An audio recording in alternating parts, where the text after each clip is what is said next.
തിരുവനന്തപുരം വിഴിഞ്ഞം വെണ്ണിയൂരിൽ വീട് കുത്തി തുറന്ന വൻ കവർച്ച. 90 പവനും 1 ലക്ഷം രൂപയും മോഷണം പോയി. റിട്ടയർഡ് ഫയർഫോഴ്സ് ഉദ്യോഗസ്ഥൻ ഗിൽബർട്ടിന്റെ വീട്ടിലാണ് ഈ മോഷണം നടന്നിരിക്കുന്നത്. അർജുൻ രാജ് വിവരങ്ങളുമായി ചേരുന്നു. അർജുൻ, വലിയ മോഷണം എന്താണ്, എപ്പോഴായിരുന്നു, എന്താണ് സാഹചര്യം? സേതു, ഇന്നലെ രാത്രിയാണ് മോഷണം ഉണ്ടായതെന്നാണ് പറയുന്നത്. വെണ്ണിയൂർ സ്വദേശി ഗിൽബർട്ടിൻ്റെ വീട്ടിലാണ് മോഷണം നടന്നിട്ടുള്ളത്. ഗിൽബർട്ടിൻ്റെ സഹോദരിയുടെ മകൻ കുറച്ച് നാളുകൾക്ക് മുൻപ് മരണപ്പെട്ടിരുന്നു. അതിനെ തുടർന്ന് കഴിഞ്ഞ കുറച്ച് ദിവസങ്ങളായി സഹോദരിയുടെ വീട്ടിലാണ് ഗിൽബർട്ടും ബന്ധുക്കളും കഴിഞ്ഞിരുന്നത്. ഇന്ന് രാവിലെ വീട്ടിലേക്ക് എത്തിയ സമയത്താണ് വാതിൽ പൊളിച്ച് ഉള്ളത് കണ്ടത്. അപ്പോഴാണ് വീട്ടിൽ പരിശോധന നടത്തിയത്. മുകളിലെ നിലയിലെ അലമാരയിൽ സൂക്ഷിച്ചിരുന്ന 90 പവൻ നഷ്ടപ്പെട്ടത് ആ പരിശോധനയിലാണ് കണ്ടെത്തിയത്. താഴത്തെ മുറിയിൽ നിന്ന് 1 ലക്ഷം രൂപയും മോഷണം പോയിട്ടുണ്ടെന്നാണ് പറയുന്നത്. ഈ വീടിൻ്റെ മുൻവശത്തെ വാതിലാണ് പൊളിച്ച നിലയിൽ കണ്ടെത്തിയിട്ടുള്ളത്. അലമാരയിൽ വസ്ത്രങ്ങളൊക്കെ വലിച്ചിഴച്ചിട്ടുണ്ട്.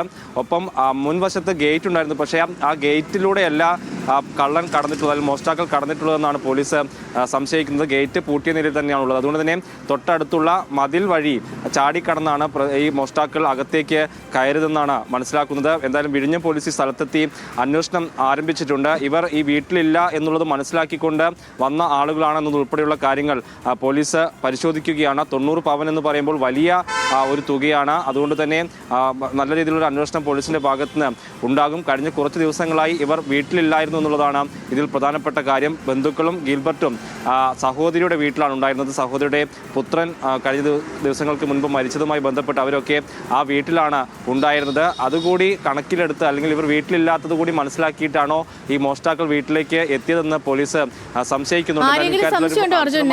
വീട്ടുകാർ ആരെങ്കിലും സംശയം പറയുന്നുണ്ടോ? നിലവിൽ അത്തരത്തിലുള്ള ആ ഘട്ടത്തിലേക്ക് പോലീസ് കടന്നിട്ടില്ല. അവരിൽ നിന്ന് കാര്യങ്ങൾ ചോദിച്ചറിയുന്നുണ്ട്. അതേസമയത്ത് നേരത്തെ പറഞ്ഞതുപോലെ തന്നെ ഇവർ വീട്ടിലുണ്ടായിരുന്നില്ല കഴിഞ്ഞ കുറച്ച് ദിവസങ്ങളായി എന്നുള്ളത് മോഷ്ടാക്കൾ മനസ്സിലാക്കിയിട്ടുണ്ടോ എന്നതുൾപ്പെടെയുള്ള കാര്യങ്ങൾ പോലീസ് പരിശോധിക്കുന്നുണ്ട്. മുൻവശത്തെ വാതിൽ ഒരു ഇരുമ്പ് ഉപയോഗിച്ച് പൊളിച്ച നിലയിലാണ് ഇവർ കാണുന്നത്. ആ ഘട്ടത്തിൽ തന്നെ മോഷ്ടാക്കൾ ഉണ്ടായിട്ടുണ്ടാകാമെന്ന് അവർ മനസ്സിലാക്കിയാണ്. അങ്ങനെ നടത്തിയ പരിശോധനയിലാണ് മുകളിലത്തെ നിലയിൽ നിന്ന് 90 പവൻ നഷ്ടപ്പെട്ടുള്ളത്. ഗിൽബർട്ടിന്റെ മകൻ മലപ്പുറത്താണ് ജോലി ചെയ്യുന്നത്. ഈ മകൻ സൂക്ഷിച്ചു വെച്ചിരുന്ന സ്വർണ്ണമാണ് എന്നാണ് പോലീസ് ഇപ്പോൾ പറയുന്നത്. മാത്രമല്ല, വീട്ടിനകത്തുള്ള എല്ലായിടത്തും ഈ മോഷ്ടാക്കൾ കയറിയിട്ടുണ്ട്. താഴത്തെ മുറിയിൽ നിന്നാണ് 1 ലക്ഷം രൂപ കണ്ടെത്തിയിട്ടുള്ളത്. അതങ്ങനെ കിട്ടാവുന്നതൊക്കെ മോഷ്ടിച്ച് കൊണ്ടുപോകാനുള്ള ഒരു നീക്കം മോഷ്ടാക്കളുടെ ഭാഗത്ത് നിന്ന് ഉണ്ടായിട്ടുണ്ടെന്ന് മനസ്സിലാക്കണം. അത് കൃത്യമായി ഈ വീട്ടിൽ ആളില്ല എന്നവർ മനസ്സിലാക്കിയിട്ടുണ്ടെന്ന് കൂടി അതിൽ നിന്ന് മനസ്സിലാക്കാൻ. എന്തായാലും പോലീസ് ഇപ്പോൾ പരിശോധന ആരംഭിച്ചിട്ടുണ്ട്. ഈ ഗിൽബർട്ടിന്റെ ഉൾപ്പെടെ മൊഴിയും പോലീസ് രേഖപ്പെടുത്തുന്നുണ്ട്.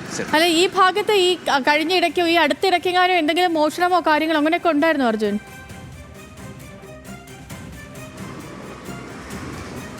സേതു, അങ്ങനെ ഉണ്ടായിട്ടില്ല. ഈ വീട്, സഹോദരിയുടെ വീടും ഗിൽബർട്ടിന്റെ വീടും തമ്മിൽ വലിയ വ്യത്യാസമില്ല എന്നാണ് പറയുന്നത്. തൊട്ടടുത്ത് തന്നെയാണ് എന്ന് പറയുന്നുണ്ട്. അവരുടെ സഹോദരിയുടെ മകനാണ് കഴിഞ്ഞ കുറച്ച് ദിവസങ്ങൾക്ക് മുൻപ് മരിച്ചത്. ഗിൽബർട്ടും കുറച്ച് ആളുകൾ മാത്രമാണ്, ഭാര്യയും കുറച്ച് ആളുകൾ മാത്രമാണ് വീട്ടിൽ സാധാരണ ഉണ്ടായിരുന്നത്. മകൻ മലപ്പുറത്താണ് ജോലി ചെയ്യുന്നത്. അതുകൊണ്ട് ഈ സഹോദരിയുടെ മകൻ മരിച്ചതുമായി ബന്ധപ്പെട്ടാണ് കഴിഞ്ഞ കുറച്ച് ദിവസങ്ങളായി ഇവർ വീട് മാറി അങ്ങോട്ടേക്ക് മാറി താമസിച്ചിരുന്നത്. ഇതൊക്കെ കൃത്യമായി മനസ്സിലാക്കിയിട്ടാണോ മോഷ്ടാക്കൾ എത്തിയതെന്ന് അറിയില്ല. അതേസമയത്ത് വീട്ടിൽ വലിയ രീതിയിൽ സ്വർണം ഉണ്ടായിരുന്ന കാര്യങ്ങൾ വലിയ കവർച്ച നടന്നിരിക്കുന്നു. 90 പവൻ സ്വർണവും അതേപോലെ തന്നെ 1 ലക്ഷം രൂപയുമാണ് പോയിരിക്കുന്നത് തിരുവനന്തപുരത്ത് നിന്ന്. അതും റിട്ടയർഡ് ഫയർഫോഴ്സ് ഉദ്യോഗസ്ഥന്റെ വീട്ടിൽ നിന്ന്. ഇപ്പോൾ പോലീസ് അന്വേഷണമൊക്കെ ആരംഭിച്ചിട്ടുണ്ട്. അർജുനാണ് വിവരങ്ങൾ നൽകിയത്.